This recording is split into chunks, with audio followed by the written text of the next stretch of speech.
കിഫ്ബിയുടെ പ്രവർത്തനം പഠിക്കാൻ നിയോഗിച്ച കമ്മിറ്റിയിലും വെട്ടിലായി വി.ഡി. സതീശൻ സർക്കാർ. സമിതിയുടെ പ്രവർത്തനം ഏകോപിപ്പിക്കാനുള്ള സബ് കമ്മിറ്റിയെ നിയോഗിച്ചതിനെതിരെ വിമർശനം ഉയരുകയാണ്. സബ് കമ്മിറ്റിയിൽ വി.ഡി. സതീശന്റെ അഡീഷണൽ ചീഫ് സെക്രട്ടറിയുടെ പേരും. കിഫ്ബിയെ രാഷ്ട്രീയവൽക്കരിക്കാനുള്ള നീക്കമാണ് വി.ഡി. സതീശൻ നടത്തുന്നതെന്നാണ് ഉയരുന്ന വിമർശനം. കിഫ്ബിയുടെ പ്രവർത്തനം പഠിക്കാനാണ് വി.ഡി. സതീശൻ സർക്കാർ വിദഗ്ധ സമിതിയെ നിയോഗിച്ചത്. വിരമിച്ച IAS ഓഫീസർ സുധാപിള്ള ചെയർപേഴ്സണായ 5-അംഗ കമ്മിറ്റിയാണ് സർക്കാർ നിയോഗിച്ചത്. കമ്മിറ്റിയുടെ പ്രവർത്തനങ്ങളെ ഏകോപിപ്പിക്കുന്നതിനായി ഒരു സബ് കമ്മിറ്റിയും സർക്കാർ രൂപീകരിച്ചു.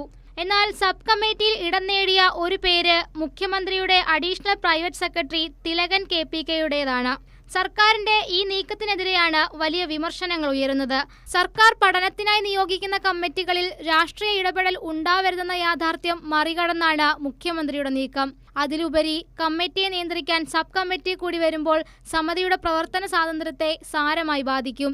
നിഷ്പക്ഷമായി റിപ്പോർട്ട് സമർപ്പിക്കാൻ സമിതിക്ക് കഴിയാതെ വരും. ഇത് കിഫ്ബിയെ തകർക്കാനുള്ള നീക്കത്തിന്റെ ഭാഗമാണെന്നാണ് ഉയരുന്ന വിമർശനം. പ്രതിപക്ഷത്തിരുന്നപ്പോൾ സർക്കാരിനെതിരെയും കിഫ്ബിക്കെതിരെയും വലിയ വിമർശനങ്ങളായിരുന്നു UDF ഉയർത്തിയത്.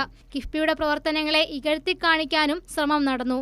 രാഷ്ട്രീയ ലക്ഷ്യം വെച്ചുകൊണ്ട് മാത്രമാണ് UDF സർക്കാർ കിഫ്ബിയെ സമീപിക്കുന്നതെന്ന വസ്തുതയും ഇതിലൂടെ വെളിവാകുന്നുണ്ട്. കൈരളി ന്യൂസ്, തിരുവനന്തപുരം.